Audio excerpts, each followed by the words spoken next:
Hello, welcome to Salisbury Cathedral and to the reflection for today, Friday, December the 4th. I'm Robert Titely, the Cathedral's Canon Treasurer. We are in the middle of a national crisis, and it's a crisis about death. Words from a Telegraph article last week from Tim Stanley. I referred to it in an earlier reflection this week. Stanley goes on, this should be the church's big moment, because the central message of Christianity is that while death is bad, and we will accompany you through it, it's not the end. How so? Stanley continues. Jesus lived, he died, he rose again. This, Christians believe, is a historical fact, and it's this outrageous claim that converted much of the world to Christ.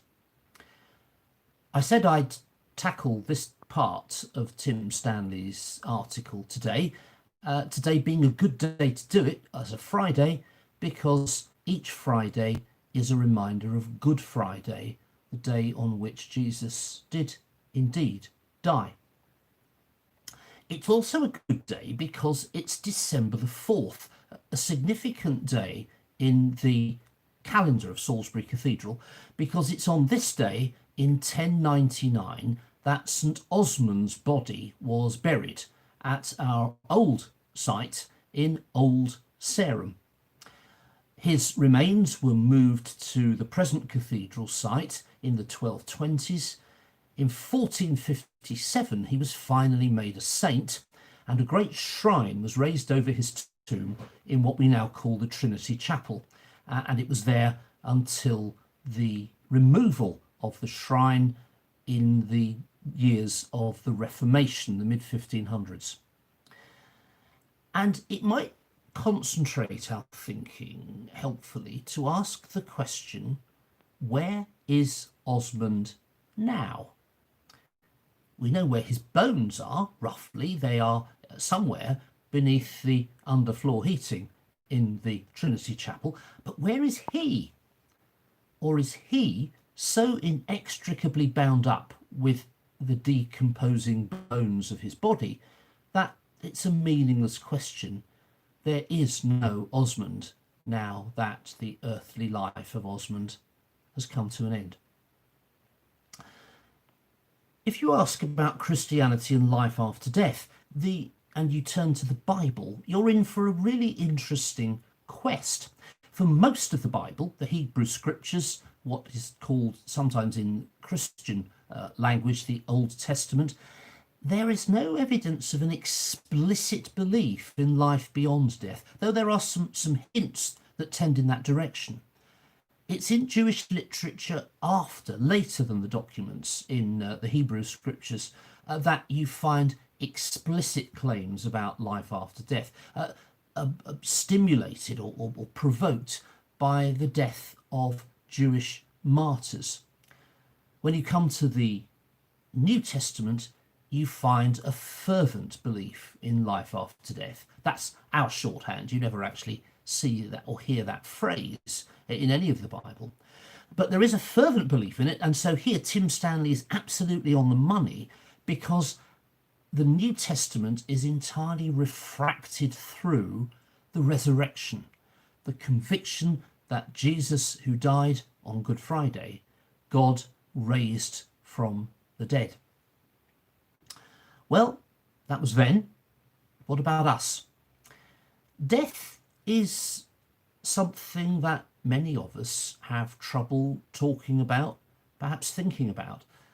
There was a very telling moment on BBC Radio 5 Live one morning this week where the presenter was saying that he'd spoken to his mother and said, look, we'd love to have you for Christmas, but we really don't want to celebrate Christmas with you in December and be going to your funeral in January because of COVID-19, of course. And his mother said, why do you talk like that? Don't say things like that. Death and the possibility of imminent death as a kind of taboo. Well, while death is bad, says Tim Stanley in the article, it's not the end. It is a hard thing for many in our current time and place to believe. Some want to believe it and can't, or struggle to, and others have already come to a conclusion that this is not a belief that is worth entertaining.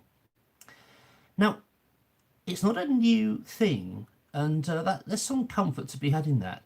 400 years ago, in one of his poems, John Donne talks about the sin of fear. And the particular fear he's talking about is not so much fear of dying, but a fear that when death has come, that will be the end of John Donne and his story. It's put wonderfully eloquently by a character in Shakespeare's Measure for Measure, where he says, to die and to go we know not where, to lie in cold obstruction and to rot.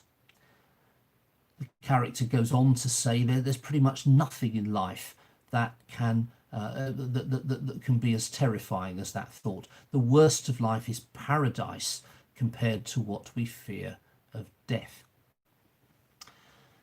While death is bad, says the article, and we will accompany you through it, it's not the end.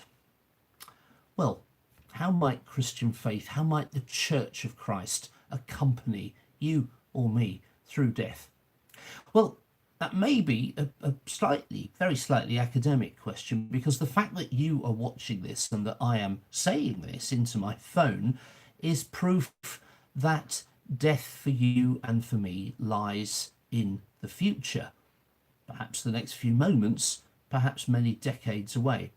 That's at least, I'm assuming that that's the case. It is entirely possible, of course, an interesting philosophical question of whether YouTube is available or even needed in heaven. But Advent, the season we've just begun in the church's calendar, is a time when we are especially invited to talk like this, to contemplate death, its possibility, indeed its inevitability. One of the great themes of Advent thinking is to think about the end of things. I mean, the end of life as we know it, the end of our species, but also more particularly, the end of my life and yours.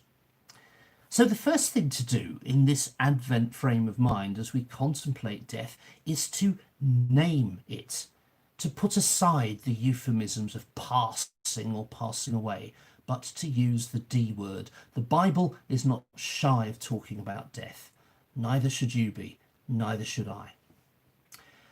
And then the next thing to do is to spend some time with the words of the scriptures, perhaps especially the New Testament, perhaps particularly within the New Testament, John's Gospel, because there you will find that the central message of Christianity is not that death is not the end. The central message of Christianity is not a claim about something that lies in the future, though it involves such a claim. The central message of Christianity is an invitation for this moment. It is the offer of life, a life that begins now, or it can begin now if you want it. The offer of a life that begins now and outreaches death.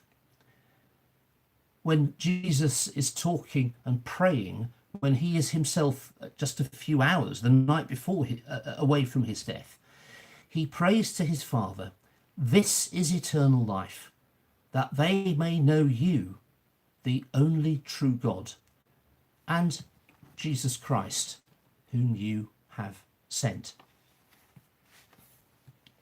I'm going to end with some words of Bishop John Robinson. A controversial figure. He was managed at the same time to be very controversial for his radical pronouncements with the public at large, and to be equally controversial for his conservative pronouncements among New Testament scholars, which was an immense achievement. He died after contracting cancer in 1983. And I'm going to end with some words from the last sermon he preached, as it turned out just 1 month before he died. The sermon in a book is entitled Learning from Cancer, and you can find the sermon in a really great book, Love's Redeeming Work, The Anglican Quest for Holiness. If you're asked about a Christmas present, or you get a book token for Christmas, you could do a lot worse than spend it on this. His closing lines are a quote from Paul's letter to the Philippians and Robinson's thoughts about it. Paul writes, "For me, life is Christ and death gain. But what if my living on in the body may serve some good purpose?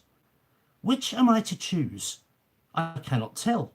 I am torn two ways. What I should like," Paul says, more confidently than most of us could, adds the preacher, "is to depart and be with Christ. That is better by far. But for your sake, there is greater need for me to stay on in the body." Robinson continues, "According to my chronology, Paul lived nearly 10 years after writing those words. Others would say it was shorter. But how little does it matter? Paul had passed beyond time and its calculations. He had risen with Christ.